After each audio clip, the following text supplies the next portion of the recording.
sahabat tonton, siapa nih yang penasaran dengan kelanjutan cerita di drama My Troublesome Star? Yuk kita mulai jalur cerita kelanjutan episode 9 ya. Kilas balik sebelum Chungja berhasil membuat Hyung melongo. Ketika itu, Taesuk sedang menandani Chungja untuk datang ke konferensi pers drama. Taesuk tak kuasa menahan rasa bahagianya setelah melihat akhirnya Chungja kembali bersinar. Taesuk terkagum-kagum melihat kecantikan Chungja, dan mereka berdua pun berpelukan. Begitu juga dengan Dogo. Dia nggak bisa mengalihkan pandangannya dari Chungja.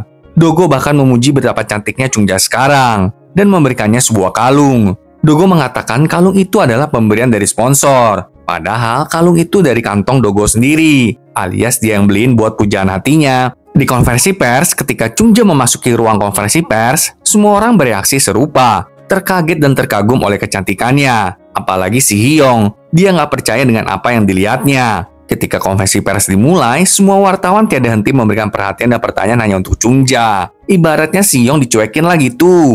Makin murkalah Hyung. Jadi dia mencoba untuk minum. Tapi sewaktu minum, Hyung keselak. Maka karena itu dia mencoba untuk pergi dari konferensi pers tersebut. Namun Hyung malahan tersandung lalu jatuh ngegelosor di depan semua orang. Asli, malu banget sih. Nah, karena si Hyung jatuh begitu, gaun yang dia pakai dari sponsor jadinya robek. Maka karena itu, sponsor ingin mengganti model dari Hyung ke Chungja. Hyung makin kebakaran jenggot lah. Jadi dia menyuruh Duwon untuk memecat tim penata riasnya yaitu si Sunyong. Setelah Hyung memerintahkan begitu, dia langsung pergi ke salonnya Taesuk. Tapi Sunyong nggak terima dong dipecat gitu aja. Maka karena itu, dia segera mengkonfrontasi Hyung ke salon Taesuk. Di sana, Sunyong mengancam akan mengungkap apa yang telah terjadi 25 tahun lalu. Sunyong bahkan mengatakan kalau dirinya memiliki bukti terkait kejadian tersebut. Setelah kedua wanita gila itu pergi, Namjoon memberitahu Taesuk kalau Sunyong punya buktinya. Ternyata dari tadi, Namjoon tuh ada di ruang makeup dan mendengarkan seluruh pembicaraan antara Sunyong dan Hyung. Namun hal ini cukup membuktikan kalau kecelakaan Sera 25 tahun yang lalu memang bukanlah kecelakaan biasa. Akhirnya hari syuting dimulai. Kita melihat Chungja serta Hyung beradu akting lagi setelah sekian lama. Namun setelahnya, sutradara dan kru produksi memuji akting Chungja yang sangat bagus. Hal ini tentu saja membuat Hyung sangat amat murka. Di hari lainnya, ketika Chungja dan Dogo sedang melatih dialog dari naskah, Dogo mendapatkan telepon yang harus membuatnya pergi meninggalkan Chungja. Dogo ternyata pergi ke penjara tempat di mana Kang Daegu mendapatkan serangan kemarin itu. Setelah mendapatkan laporan dari sipir penjara, Dogo merasakan kecurigaan yang semakin besar. Jadi dia berbohong kepada sipir penjara itu mengatakan kalau Kang Daegu sudah siuman. Kemudian malam itu, kita melihat Ju Sung Pil memarahi dan menghajar Jungdo. Karena Jungdo serta anak buahnya nggak berhasil menghabisi Chungja. Sedangkan di rumah sakit, seseorang yang menyamar dengan menggunakan pakaian dokter datang ke kamar Kang Daegu untuk menghabisinya. Keesokan paginya di restoran, Baekja mengenang hari di saat Sera sudah pulang ke rumah setelah kecelakaannya. Dari memori Baekja, kita mengetahui kalau ketika itu, Sera tidak sehat secara mental maupun fisik. Sementara Baekja harus mengurus semuanya sendirian. Sera juga seperti memiliki luka di bagian wajahnya. Ini mungkin yang menyebabkan Sera menghilang dari dunia hiburan karena merasa tidak percaya diri. Sementara itu, Dogo segera berlari ke rumah sakit tempat Kang Daegu dirawat. Dari rekannya, Dogo mendapatkan laporan kalau Kang Daegu mengalami kejang. Tapi masalahnya nggak ada apapun yang mencurigakan di CCTV.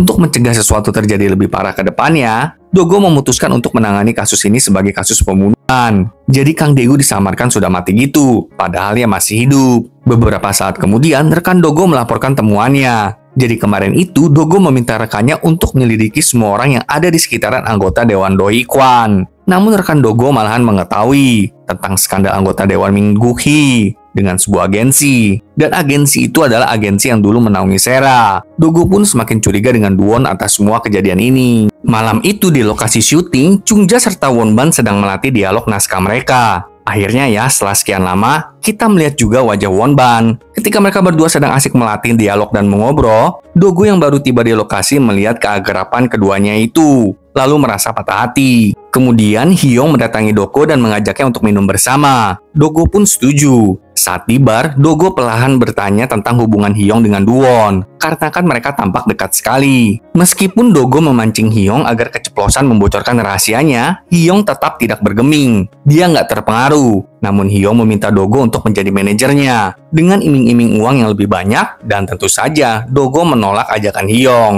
Setelah Hyung mabuk berat, dia meminta Dogo untuk mengantarnya ke kamarnya. Tapi saat di lift, Chungja memergoki Dogo yang sedang memegangi Hyung. Chungja jadi salah paham terhadap Dogo. Dan sayangnya, Dogo nggak ada kesempatan untuk menjelaskan semua itu. Keesokan harinya saat syuting, Dogo membawakan bento makan siang untuk Chungja. Namun Wonban udah duluan memberikan Chungja makanan. Tentu saja, Dogo patah hati lagi part 2 deh. Gak berhenti di sana, Namju yang juga ada di lokasi syuting mulai menceritakan bagaimana Wonban sangat mencintai Chungja. Bahkan Wonban masih sendirian sampai sekarang karena dia menunggu Chungja. Waduh, ada yang panas deh ini. Kemudian setelah syuting selesai, Chungja serta Dogo berkendara ke sebuah restoran yang pernah Sera kunjungin dulu itu. Namun di dalam perjalanan, keduanya saling sindir-menyindir. Dogo menyindir kedekatan Chungja dengan Wonban, sedangkan Chungja menyindir kedekatan Dogo dengan Hyung kemarin malam. Bahkan saat keduanya sedang makan, mereka berdua bertengkar hebat. Ya intinya mereka berdua tuh saling cemburu satu sama lain. Chungja cemburu dengan kedekatan antara Dogo dan Hyung.